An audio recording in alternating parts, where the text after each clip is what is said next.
Les ventes aux enchères. Hello à tous. Je pense que vous l'avez compris, le sujet du jour, ça va être les ventes aux enchères immobilières. Aujourd'hui, on va aborder le thème des ventes aux enchères immobilières. Pourquoi ce sujet me tient à cœur? Car j'ai acquéri... Putain, c'est un verbe compliqué à conjuguer, les amis. J'ai acheté mon premier bien grâce aux ventes aux enchères. C'était un studio avec un parking en 2019. J'ai participé à plus de 50 enchères, visité une centaine de biens qui étaient en vente aux enchères. Donc c'est vraiment un thème que je connais bien et je voulais vous le faire partager.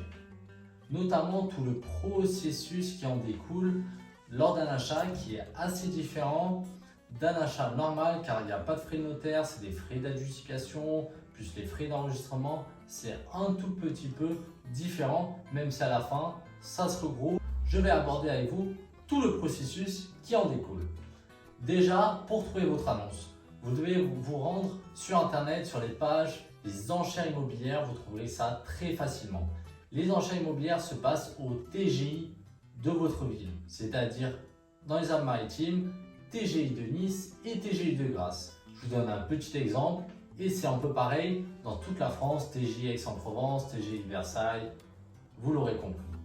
Ensuite, vous consultez ces pages, il y a les ventes aux enchères, les dates des visites, il y a souvent 2 visites. En majorité, c'est 2 visites, des fois c'est même une visite. Donc on va visiter le bien, on regarde les défauts, on n'a qu'1 heure pour visiter, des fois même 5-6 minutes car c'est chacun son tour.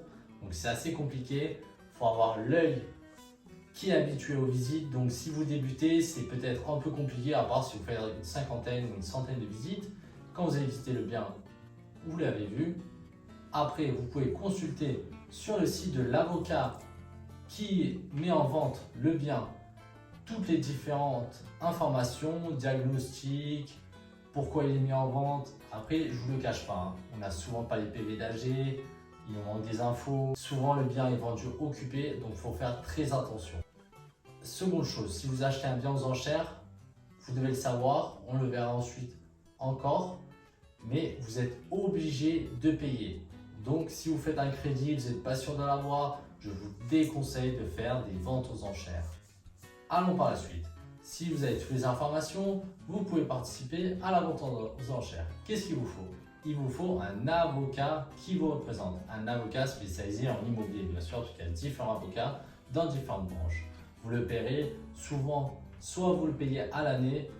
Beaucoup d'avocats font ça, par exemple 300-400 € par an ou 120 € pour la vente. Donc si vous faites une vente, c'est peut-être un peu cher. Si vous faites une vingtaine, trentaine dans l'année, ça se lisse et ça va, surtout si à la fin, on acquérit un bien. Vous participez à l'enchère, vous dites un prix maximum, 160 000 €, l'avocat va jusqu'à 160 000 € et par magie, vous remportez l'enchère. Que se passe-t-il? Vous avez 10 jours où quelqu'un peut surenchérir par rapport au prix que vous êtes fixé de 160 000 €. Donc 10% de 160 000, ça fait à 176 000. Et s'il surenchérit durant les 10 jours, le bien est remis aux enchères. Cela arrive pas très souvent. Mais aux 160 000 €, que faut-il ajouter? Les frais d'adjudication qui sont souvent de 7-8 000, je dirais, plus ou moins. S'il y a plusieurs lots, c'est divisé en lots, vous savez. Ensuite, les frais d'enregistrement qui sont entre 2 et 3%. J'ai pas le chiffre précis en tête, mais vous l'aurez compris, plus les frais d'avocat, etc. Moi, pour mon bien que j'ai acquis 165 000, il faut savoir que j'ai payé 20 000 € de frais environ, en plus des 165 000 €. Donc faites le calcul, ça revient quasiment au même des frais de notaire, mais ça varie un peu, c'est pas aussi précis que les frais de notaire. Et vous êtes tenu de payer obligatoirement. Et vous avez ensuite 2 mois pour payer cette somme. Si vous ne la payez pas, c'est vous qui êtes mis aux enchères. Donc, en résumé, si vous débutez, je vous déconseille les enchères. Mais si vous avez du cash de côté, peut-être un héritage, 50, 100 000 € de côté, pourquoi pas faire des enchères immobilières? Mais attention, si on fait des enchères, c'est pour acheter un bien en dessous du prix du marché. Moi, j'ai acheté un bien à 25-30% en dessous du prix du marché, sinon je ne l'aurais pas pris. Si c'est pour acheter un bien 10-15% en dessous du prix du marché, vous allez sur le se loger. vous allez sur le bon coin, en cherchant un peu, en négociant un peu, vous le trouvez.